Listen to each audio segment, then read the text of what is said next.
இப்படி இருக்கிற? ஆளெல்லாம் வருவாங்க, போ ஏதாவது நகை நட்டு ஏதாவது போட்டு வா. ஆமாம், எல்லா நகையும் விட்டாச்சு, இது எல்லாம் கௌரினியாக தான் இருக்குது. அதை எப்போ போட்டா என்ன, எப்போ போட்டா என்ன? என்ன நகை போட்டு வர சொன்னாலும் ஆளவே காணோம் என்று தெரியினா.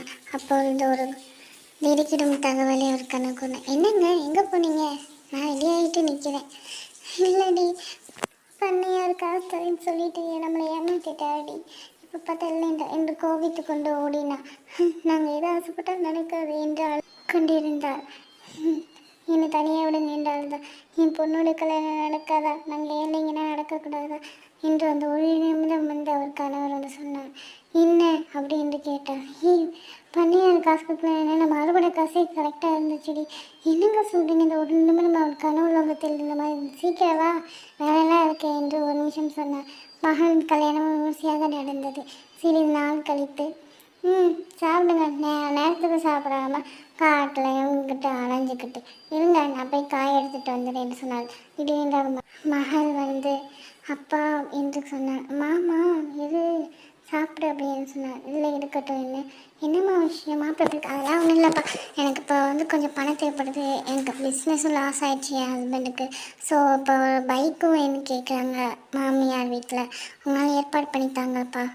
என்னம்மா பொசுக்குன்னு அப்படின்னு சொல்கிறேன். சரி, நான் எல்லாட்டும் கேட்டு பார்க்குறேன். ஒரு ஓரமாக இவளும் கேட்டுக்கொண்டிருந்தாள். இதான் வேறு வேலையே இல்லை, கல்யாணம் முடிச்சு கொடுத்துச்சுன்னா எங்கிட்ட போக முடியாது அப்படின்னு நிறுத்திக்கொண்டேன். இதுமா நான் வந்து என்கிட்ட இருக்கிற காசுலாம் வந்து எடுத்துகிட்டு வரேன் என்று சொன்னேன்.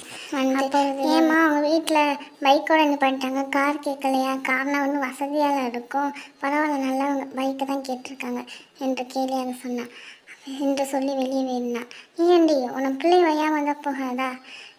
பார்த்து போடியுமா, அடுத்து ஏதாவது குண்டு போடனா முன்கூட்டியே சொல்லிடு. ஏய், பிள்ளை எதுக்கு வஞ்சிக்கிட்டு இருக்க? அவள் வேலையடி உனக்கு வேலை இல்லையா? ஒரு வீட்டில் சந்தோஷமாக இருக்கணும்டி. பைக் வாங்கி கொடுத்து கேள்விப்பட்டு, ஏங்க அவளுக்கு பைக்கில் வாங்கி கொடுத்தீங்களா? என்கிட்ட சொல்லவே இல்லை, நீங்கள் பார்த்தீங்க.